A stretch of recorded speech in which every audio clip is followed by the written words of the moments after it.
plaisir de vous présenter ici Dora, qui est âgée de 46 ans. Il faut savoir que Dora a une particularité, c'est qu'elle ne voit pas très bien.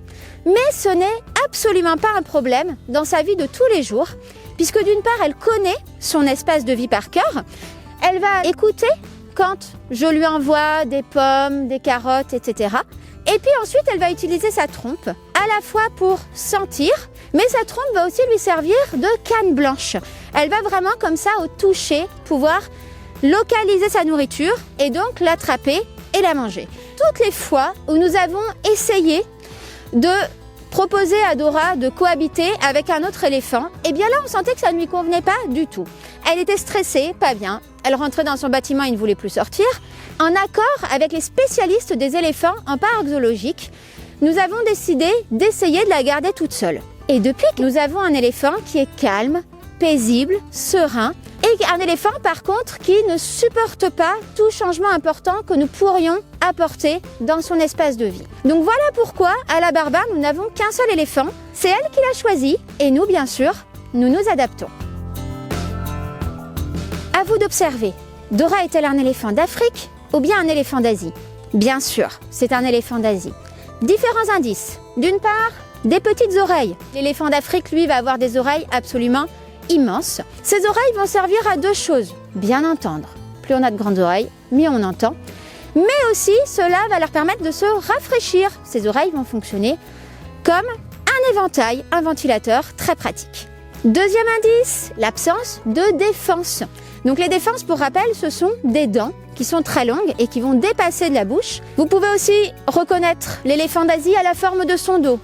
Arrondi, on le voit bien, alors que l'éléphant d'Afrique aura le dos plat, voire même légèrement en creux. Et dernière différence majeure, la taille.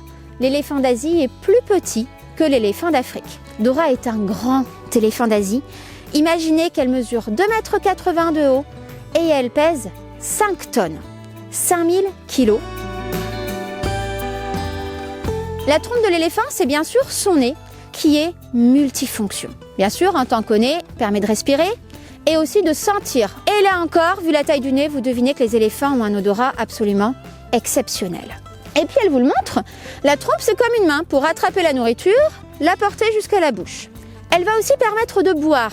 L'éléphant va prendre l'eau dans sa trompe pour ensuite se la reverser dans la bouche. Et même lorsqu'il fait chaud, ça permet de se rafraîchir puisqu'il va ainsi pouvoir s'envoyer l'eau dessus.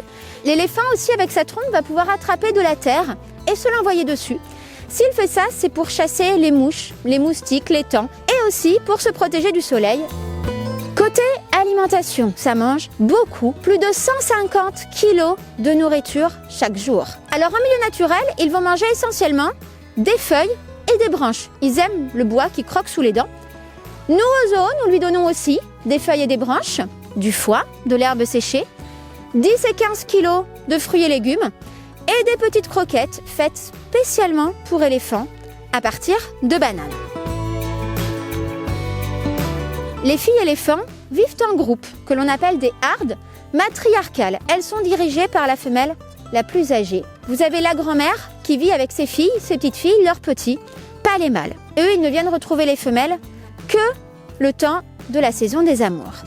Ensuite, eh bien, le temps de gestation est extrêmement long, puisque avant de naître, le petit va passer 22 mois dans le ventre de sa maman. Quand on sait que l'éléphanto à la naissance mesure 1 mètre de haut et pèse 50 kg, on comprend qu'il faille du temps pour le faire. Ils font aussi partie des rares espèces à montrer de la solidarité. Les éléphants vont même aller aider des animaux d'autres espèces. Par exemple, on en a vu qui allait sauver un petit rhinocéros qui était tombé dans une mare de boue. Donc vous voyez que c'est vraiment une espèce à part. Et c'est même une espèce qui a un très grand rôle dans la nature. Malheureusement, les éléphants sont en grand danger de disparition.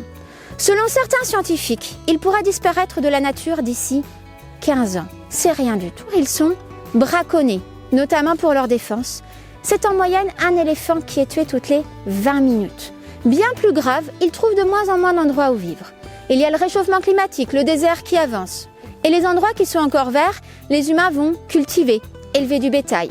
et les animaux sauvages ne sont plus les bienvenus. C'est la même chose en Asie. Là-bas aussi, les forêts sont détruites, notamment pour les plantations de palmiers à huile. Quand nous privilégions d'acheter des produits sans huile de palme, nous agissons pour préserver les forêts où vivent les éléphants et de nombreuses autres espèces sauvages. Et puis un dernier mot pour vous dire que nous vous souhaitons de partir en voyage en Thaïlande, au Laos, au Sri Lanka. Certainement qu'on vous proposera d'aller faire des activités avec les éléphants. Il faut savoir que malheureusement, beaucoup d'entre eux sont maltraités. Ils sont battus pour obéir. Et puis ce qu'on ne sait pas forcément, c'est qu'ils ont la force de porter 2 personnes 2 heures par jour. La plupart des éléphants vont porter 5 personnes toute la journée. Et évidemment, ils sont épuisés, fatigués. Privilégier d'aller faire une activité avec des gens qui respectent les éléphants, eh bien, c'est montrer que vous souhaitez que l'on prenne soin de ces animaux et inciter tout le monde à faire de même. Merci infiniment de votre présence et nous espérons à très bientôt au parc.